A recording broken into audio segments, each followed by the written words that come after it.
자, 이제 주요 경제 지표 페이지로는 172페이지고요. 요거 한번 보도록 하겠습니다. 자, 주요 경제 지표에 일단 첫 번째 GDP 디플레이터라는 게 나오거든요. 요게 좀 중요합니다. 요거를 계산할 줄 아셔야 되고요. 그 다음에 GDP 디플레이터가 실질 기준 통계량 중에 하나의 지표예요. 자, 실질 기준은 뭐냐? 명목을 물가로 나눈 거예요. 보통은 우리가 명목 기준의 어떤 이자율이라든지 금액이 있고, 그 다음에 실질 기준의 이자율이라든지 금액이 있는데, 이 실질 기준은 물가를 반영하지 않은 거예요. 그래서 보통 물가를 감안하면 이게 명목이 됩니다. 이런 식으로 더해서 명목으로 구하는 방식도 있고, 아니면은 뭐 실질에서 물가 지수를 곱해가지고 명목을 만들 수도 있어요. 그래서 여기 있는 디플레이터는 여기 곱셈 형식으로 명목을 조정하는 그런 형식이라고 보시면 되겠습니다. 그래서 이 물가를 구하는 거거든요. 물가 지수를 구하는 거기 때문에 명목을 실질로 나눠가지고 물가 지수 구하거나, 아니면은 실질을 구하고 싶다. 그럼 명목을 물가 지수로 나눠서 구하거나, 이런 겁니다. 그래서 요 식만 잘 기억해 두시고, 그리고 이 명목에 해당되는 뭐 금액이 될 수도 있고 금리가 될 수도 있고, 그거에 따라서 대상이 달라지는 것 뿐이지 이 공식 자체는 달라지는 건 아니다. 자, 예시를 한번 볼게요. 2010년을 기준으로 2011년에 명목이 GDP 1333조입니다. 실질이 1312조예요. 왜 실질이 더 작아요? 물가가 반영 안 돼서 그래요. 물가가 반영 안 돼서 더 작은 겁니다. 그때 GDP 디플레이터는 이렇게 간단하게 구하면 됩니다. 디플레이터는 어쨌든 가격지수, 물가지수를 얘기하는 거기 때문에 명목에서 여기는 실질 1312 이렇게 나누면 101.6 정도, 그래서 1.6% 정도 물가가 상승했습니다. 이런 식으로 얘기할 수 있다는 겁니다. 자, 요거 하나 알아두시고, 그 다음 우리가 또 뭘 우리가 많이 볼 거냐면 계절 변동에 대한 조정 부분을 우리가 좀 볼 거예요. 즉 우리가 연 단위로 끊어가지고 뭐 수익을 예상하거나 아니면은 뭐 비용을 우리가 측정하거나, 그런데 사실은 더 정확하게 작년보다 올해가 잘했어 이렇게 하는 것도 물론 좋지만, 작년 1분기 대비 올해 1분기가 잘했어 이렇게 우리가 얘기하는 것도 더 좋겠죠. 왜냐하면 계절성을 띠거든요. 에어컨은 여름에 잘 팔리고, 그 다음에 난방기는 겨울에 잘 팔리고, 이 계절성이 있다 보니까 우리가 계절마다 비교하는 것이 좀 더 의미 있는 비교가 되겠다, 그런 겁니다. 자, 그리고 1, 4분기의 GDP, 여기서 GDP는 우리가 앞에서 배웠던 국민소득 얘기하시면 됩니다. 국민소득. 그 다음에 4, 4분기. 자, 1, 4분기는 1월에서 3월이죠. 4, 4분기는 10월에서 12월이죠. 1, 4분기가 4, 4분기보다 일반적으로 낮게 나오는 경향이 있대요. 꼭 그런 건 아니고 그런 경향이 있다 정도 보시면 됩니다. 그 이유는 1, 4분기가 나름대로 동절기라 생산활동이 상대적으로 저조하기 때문이다. 이러한 현상이 있다 정도 기억하시면 되고요. 뭐 실업률은 3월에 높다. 이러한 경향도 있다. 그러니까 계절성을 우리가 반영해가지고 분석을 해보는 거예요. 그리고 여기서 나타나고 있는, 여기서 보여주고 있는 어떤 현상들은 이거는 일반적인 현상인 거지 이게 무조건 그렇다라는 것은 또 아니고요. 그 다음에 화폐 발행액은 명절 직전에 증가하는 경향이 있다. 그래서 이게 중요한 거죠. 월별 통계를 비교할 때는 전년 동일 기간 대비 증감률을 사용하는 것이 보다 좋다라는 겁니다. 그런 거. 그 다음에 절량과 유량, 이거 비교하는 것도 잘 나와요. 자, 절량은 특정 시점이에요. 그래서 특정 시점이고요. 유량은 특정 기간입니다. 그러면 절량을 나타내는 여러 가지 통계가 있는데, 인구 지금 얼마 있습니까? 지금 몇 명 있습니까?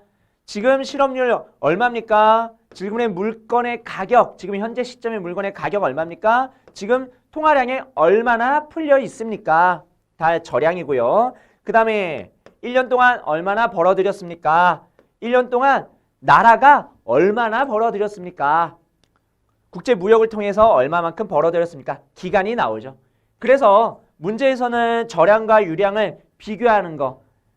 이 중에서 저량이 아닌 것은? 이 중에서 유량이 아닌 것은? 이런 것들 이렇게 한번 물어볼 겁니다. 자, 디귿은 특정 시점 X1년도의 어떤 금액에서 X1년 기간 동안에 X1년 1월 1일부터 12월 31일까지 발생한 것을 더하게 되면은 X1년 12월 31일 날 여기는 1월 1일이죠. 그때 특정 시점에 어떤 금액이 나온다. 이걸 얘기하는 것이고요. 그 다음에 지수. 자, 지수는 기준 시점을 100으로 해가지고 얼마만큼 변동했는지 그걸 보는 겁니다. 그래서 예를 들어서 X1년도에 200이 발생됐고 X2년도에 300이 발생했어요. 그러면 우리가 지수를 할 때는 기준 시점을 100으로 두면 요거를 100으로 두면 그러면 얘는 얼만큼 증가한 겁니까? 50% 정도 증가한 거죠. 그래서 X2년도는 150이다. 이렇게 표현하는 게 바로 지수 표현입니다. 아시겠죠? 자, 그래서 뭐 가중평균 할 수도 있고 뭐 여러 가지 방식으로 지수할 수 있습니다.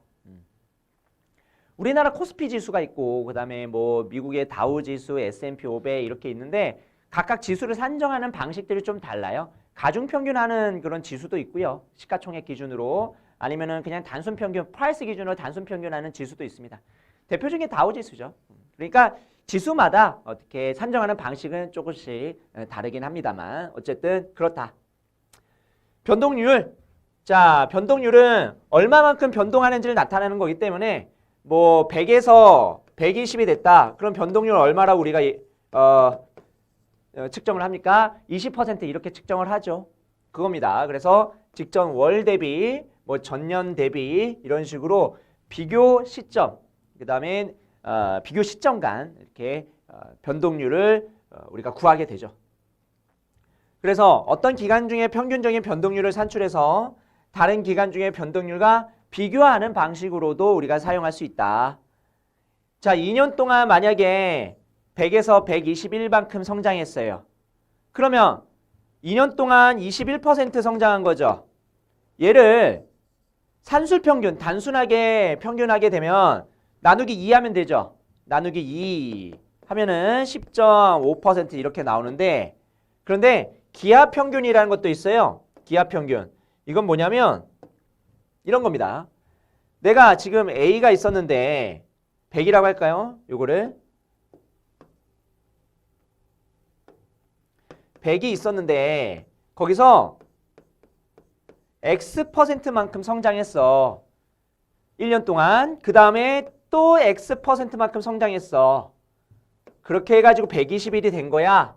라고 한 다음에 X를 계산하면요. 그 X가 10% 나옵니다. 그 X가 10%가 나와요.